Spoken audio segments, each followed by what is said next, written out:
Welcome to Ask For It, a podcast about owning your career, from interviews to promotions and everything in between. Hosted by Amit Trivedi, ex-Salesforce and founder of High Performa.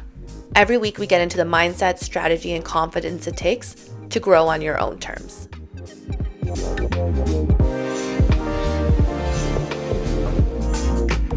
Today I want to talk about something I see all the time with clients and people that I coach, and that's the tendency to sell yourself short.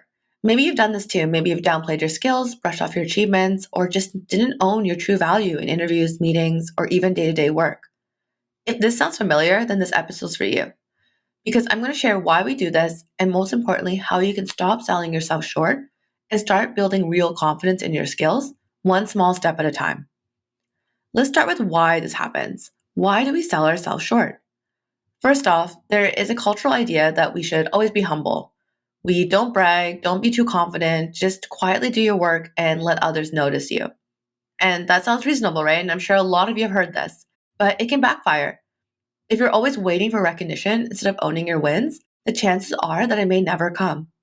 And then on top of that, there's imposter syndrome. And that's that nagging voice inside your head that's always saying, am I really good enough? Do I deserve this promotion, this raise, this opportunity? It's that feeling of being a fraud, even when you've got the skills and results to prove that you're not. And then there's a fear of being seen as too much. Like if you confidently talk about what you bring, people might think you're arrogant or pushy. So instead we downplay, we minimize, and we hide our strengths. I want to share a quick example about this. I worked with a client not too long ago who kept saying, oh, I just helped out with this project. But then we dug into it and I found out that she actually led the entire initiative and saved the company money. She just wasn't owning her impact, so then no one else was owning it either. This is a big example, but it also happens in subtle ways. Perhaps you don't apply to a job or program because you don't think you qualify, or you don't think you're good enough to raise your hand for a project or opportunity. Here's the truth. If you don't claim your wins, no one else will do it for you. Now, here's where it gets interesting. I recently read an article from Ahead. You might have heard of them, and it's about something called microconfidence. I'll link the full article in the show notes. Basically, microconfidence is the idea that your brain builds confidence not just from big life-changing moments, but from tiny, consistent actions you take every day. This is similar to atomic habits, but within a confidence-building way. And our brains are incredible. It's always rewiring itself. And scientists call this neuroplasticity. So think of your brain like a living sculpture and it's constantly molding itself based on your experiences. So when you do something positive, even something small, your brain is creating and strengthening neural pathways, which are like tiny confidence highways that are getting stronger every time you travel them.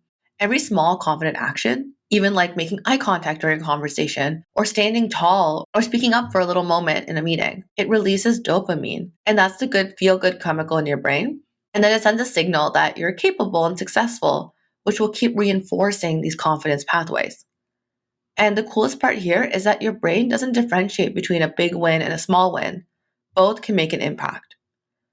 Instead of waiting for some big aha moment to boost your confidence, you can start building it right now with small daily actions. Here's a neat way to think about it. So you can imagine your brain as like a city full of roads, and every time you take a confident action, you're essentially building a new road or upgrading a dirt path to a superhighway. And the more you take these small confident steps consistently, the stronger and wider these roads get, which means that over time, your brain naturally defaults to confidence. It becomes easier and more automatic to feel sure of yourself. I was also reading that researchers at MIT's institute showed that these micro actions create much stronger and more resilient neural connections when it's repeated regularly.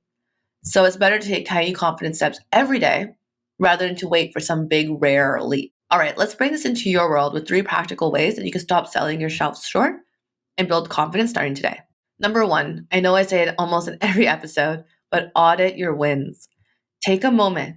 Grab a notebook or your phone and write down 10 achievements you're proud of.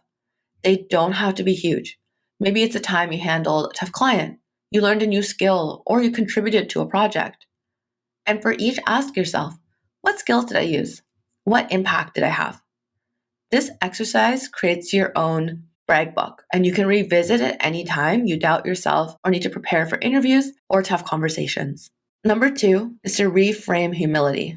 Humility and confidence aren't opposites. You can be humble and own your value. Sharing your accomplishments shouldn't be seen as bragging. It's sharing facts and letting others see your contribution. Try this phrasing. Here's what I contributed and the results we achieved as a team. That way, you're recognizing your role without sounding boastful. So that might be a good first step to reframing how you own your value. Number 3, practice micro confidence daily. Remember what I mentioned earlier? Start with tiny actions every day. Make eye contact, speak up for a minute in a meeting, stand tall when you walk into a room. These small acts will send powerful signals to your brain. Over time, they build momentum, like a snowball running down a hill, making bigger, confident moments feel more natural and achievable. Another good way to think about it is to think of confidence like a muscle. The more you use it, the more you work it out, even in small ways, the stronger it gets. Here's the big takeaway for today is that your brain wants to build confidence. It just needs you to show up every day and take these small intentional steps. You already have the skills and value inside you. It's just time to stop hiding them and start to own them. If this episode spoke to you and you want help owning your worth and asking for what you deserve in your career, feel free to DM me on LinkedIn or Instagram. I offer one-on-one coaching to help build inner confidence and show up powerfully. Thank you all for listening in. And until next week, don't forget to keep asking for it. Thank you for listening to Ask For It. If this episode was helpful, I'd love if you subscribed and shared it with someone who needs to hear it. And if you're ready for a bit more support, I do offer one-on-one coaching. The link's in the show notes if you want to check that out. Until next time, keep showing up and don't forget to ask for it.